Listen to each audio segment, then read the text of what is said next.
Oh, are we rolling? We're rolling. You see this man right here? Dr.Dre. You see this man right here? This is my space right now. And watch out for this nigga album. It's hot.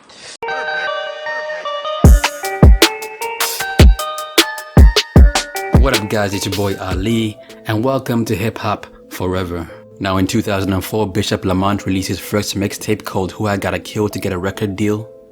This mixtape caught the attention of Kanye West, who wanted to sign him, and the two of them made plans to meet at the game's video shoot for his single called Dreams. Bishop Lamont attended the video shoot, however Kanye West wasn't able to make it, but instead of meeting Kanye West, Bishop Lamont met the West Coast legend and Aftermath Entertainment owner, Dr.Dre. Instead of waiting for Dr. Dre to hear his music organically, Bishop Lamont took matters into his own hands by walking up to Dr. Dre and handing him a copy of his mixtape. 2 weeks after their brief interaction, Dr. Dre appeared in a radio interview and expressed interest of working with Bishop Lamont, and Bishop Lamont was signed to Aftermath Entertainment in that same year. Now, when Bishop Lamont joined Aftermath Entertainment, his career looked very promising. He got the attention of Kanye West and Dr. Dre, and that itself proves that he had a lot of potential. Unfortunately, his career didn't take off on Aftermath Entertainment, leaving his fans wondering what happened to Bishop Lamont. Now, after signing to Dr. Dre, Bishop Lamont was starting to build a buzz for himself.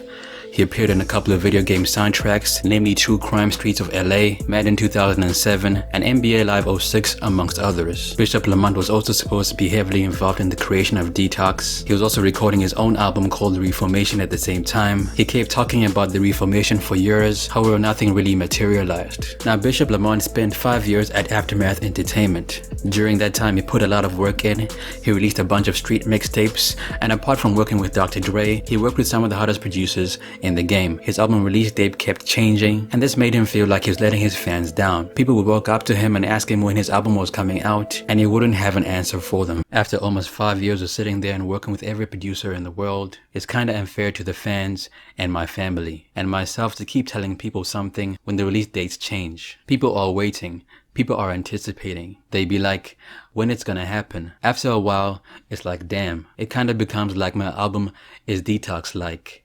Now, Bishop Lamont signed to Dr. Dre in 2006. At the time, he was about 26 years old, and by the time he left the label, he was 31 years old. Now, that's a long time to be on a label without a major release. Now, Bishop Lamont signed to Dr. Dre with only one intention, and that's to make the best music possible. However, the politics side of the business left him feeling discouraged. During this time, his advance money ran out. He wasn't getting any assistance from the label. Bishop Lamont had put out so much free music that he could have toured off of it. However, the label heads insisted that he remain in the studio to create new music. Because sitting there for 4, going on 5 years, you get discouraged at a point, and that advance money runs out. It's like, man, I want to be out touring. No, we need you in the studio working on X, Y, and Z. Now, in 2010, Bishop Lamont left Aftermath Entertainment, and it's safe to say that he felt some type of way about his previous label situation. I can't afford that kind of situation. I signed in 2006, and against 31 now. That's simply what it is,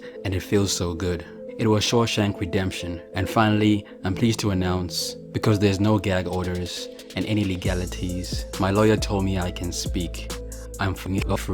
I'm a free agent. I still love them over there, but thank God, it was Shawshank Redemption again.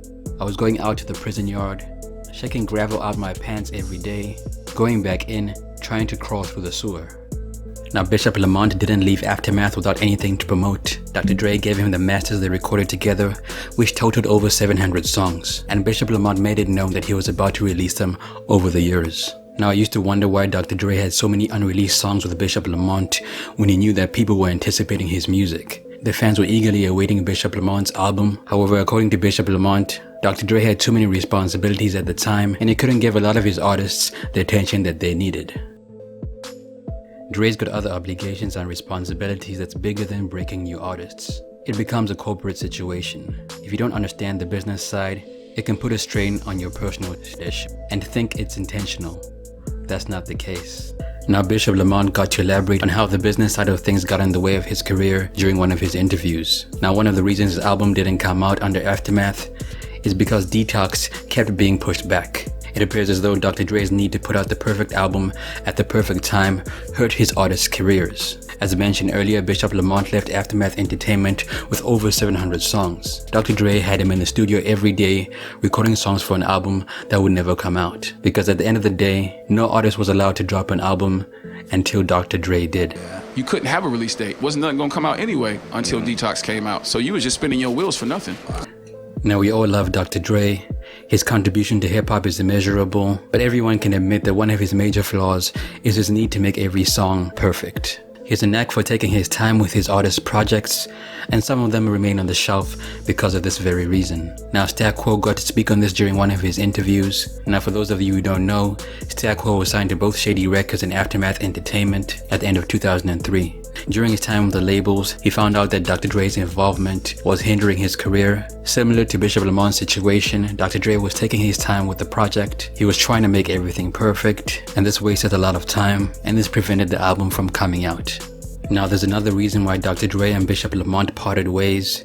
In 2008, Bishop Lamont released his Dr. Dre produced single called Grow Up, and trust me when I say there's a lot of history behind the song. Apparently, the Grow Up beat was initially supposed to belong to Marsha Ambrosius from Floetry. Bishop Lamont laid his vocals to the beat and played it for Dr. Dre. Dr. Dre didn't like it, but that didn't stop Bishop Lamont from taking things into his own hands. Bishop Lamont leaked Grow Up to Power 106 with the help of a friend, an Interscope employee, and he did all of this without Dr. Dre or Jimmy Iovine's approval. Now, Dr. Dre didn't like the mixing quality of the version of Grow Up that Bishop Lamont released. He thought it was very poor and unfinished, and that's why he didn't like the song. So he felt betrayed when Bishop Lamont went out and leaked the song on his own. Now, it appears as though Bishop Lamont doesn't feel any remorse for leaking the record. He felt like doing that was in his best interest and that the people deserved to finally hear his song on the radio. According to him, people seemed to like the song. They were glad that the Bishop Lamont song finally came out, and at the end of the day, leaking the song was his decision, and he didn't care what Jimmy Iovine thought about it.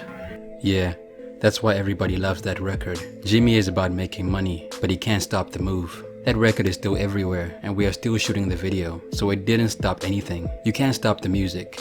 You can try all you want, but if the people want it, the people are going to get it. You can't stop the universe either. People want great music. People want good energy. People want new. Now, what do you guys think, man? Did Bishop Lamont make the right move by releasing the record? Should he have waited it out in the hopes of becoming the next Game, or was he always destined for failure? Let me know down below. Now, another important thing that Bishop Lamont touched on in one of his interviews is the upcoming artist's irrational desire to sign to a major label. Now, one way to look at the record label is it's a bank. Whenever an artist does a video, does a record, gets their hair done, does a photo shoot, they do so on borrowed money. Record labels loan artists money to pay for all of their expenses, and the record labels expect to recoup this money with interest when an artist releases their music and when they tour.